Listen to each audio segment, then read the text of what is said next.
$69 million. That was the sale of Beeple's Everyday's NFT. It is also the third most expensive artwork ever sold at auction by a living artist at the time. The buyer, who managed to stay anonymous during the sale, was later unmasked as Vignesh Sundaresan. But who is the mysterious crypto billionaire behind the purchase? This is the story of Vignesh Sundaresan A.K.A MetaKovan.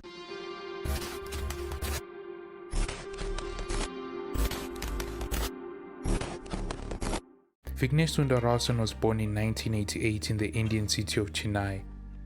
He took up coding in high school. After class, he and a friend built websites for local companies, making about $20 per project. In 2006, Sundaresan began a mechanical engineering degree at a university in Dubai. While researching how to design code to automate bank transfers, he stumbled across Bitcoin in 2012. At the time, a single Bitcoin cost around $10. In May 2013, Sundaresan quit his job as a developer at a newspaper and launched an online crypto exchange called Coins.E.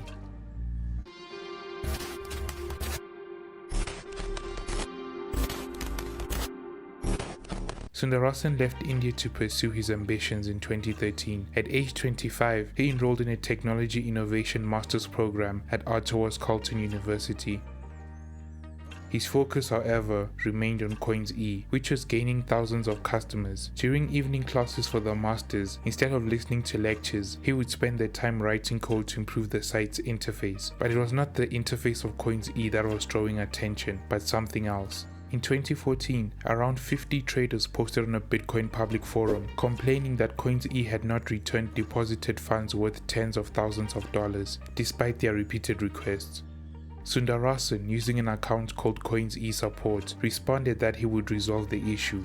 4 traders said they lost around $5,000 in total because their money was never returned to them. Sundaresan said Coins.E scaled up so quickly that he struggled to deal with customers' demands. He denied deliberately withholding funds. He said deposits were intact when he sold the business in May 2014 for 315 bitcoins, about $180,000 at the time.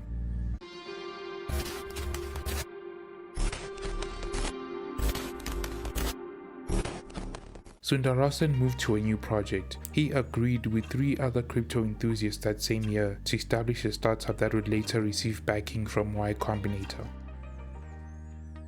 The startup was called BitAccess, and it was one of the first in the world to make Bitcoin ATMs. To keep costs low, the founders took a modest wage. Sundaresan drove a run-down Nissan Sentra that kept breaking down. The first customer of BitAccess was a local Toronto entrepreneur who was involved in the funding of Ethereum. He convinced Sundaresan to invest in the upcoming Ethereum ICO. He bought 20,000 Ether during the ICO, worth some $6,000 at the time, which at the time of recording is worth over $55 million. He also funded other ICOs over the years, some of the most successful of which are Polkadot, Dfinity, Flow, and Decentraland. By 2016, Sundaresan wanted to launch an ICO to fund an Ethereum-based trading platform he was building with BitAccess colleagues. Around this time, there were reports of hacks on other exchanges. For this reason, Sundaresan's partners considered the project to be too risky. Frustrated, Sundaresan left BitAccess in November 2016 with little financial gain.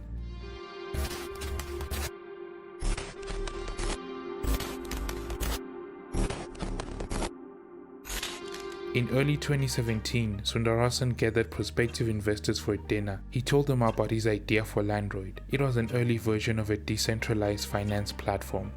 Sundaresan told the 24 attendees that Landroid hoped to raise about $3 million in an ICO. By the time the fundraiser launched in February 2018, the total target sum of the fundraising rocketed to 50,000 Ether, the equivalent at the time of almost $48 million.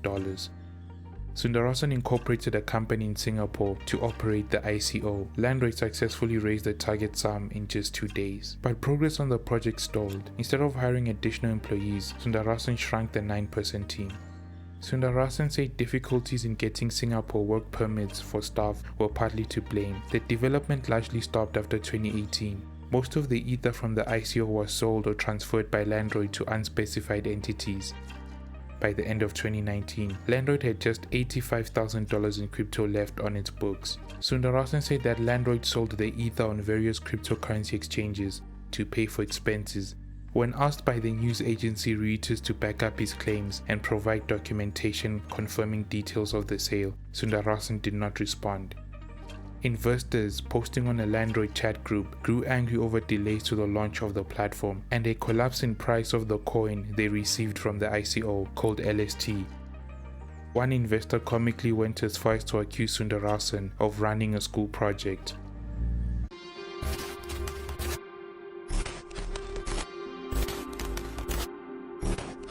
In 2019, Sundaresan went on a virtual spending spree in the emerging NFT market. He paid $112,000 for a digital representation of a diamond-encrusted Formula One car, the most expensive NFT that year. He snapped up hundreds of acres of digital land in online worlds to build a virtual property empire. In early 2020, Sundaresan would start going by a new alias online, MetaKovan, which roughly translates to King of the Meta in his native tongue of Tamil. He would later describe this alter ego as an exosuit created for the task of building the metaverse. The name MetaKovan remained largely anonymous throughout 2020 until it was unmasked as Sundaresan after he bought Beeple's Everyday's NFT in March 2021. As MetaKovan, Sundaresan began accumulating a trove of digital art, including a piece called Contemplation of Creation. He later unveiled a fund called Metapurse to invest in NFTs. At a series of NFT auctions that December, MetaKovan's fund snapped up 20 artworks by Mike Winkelmann, the American digital artist known as Beeple. It paid a total of $2.2 million in Ether and promised in a blog to flip the art world on its head. Metapurse issued 10 million B20 coins with 25% allocated for public sale, initially priced at 36 cents each. Overall, half of the tokens were held by MetaKovan and half were split between the public and some of MetaKovan's friends and business partners. Then this happened. A digital artwork which took 13 years to create has sold for nearly $70 million at auction. By the time of the auction, B20's price was booming, hitting a high of $29 per token. But after the auction finished, B20's price collapsed. Investors were left with a token currently valued today at less than a single dollar. Sundaresan would later respond, "I did not tell anyone to boost the value of B20.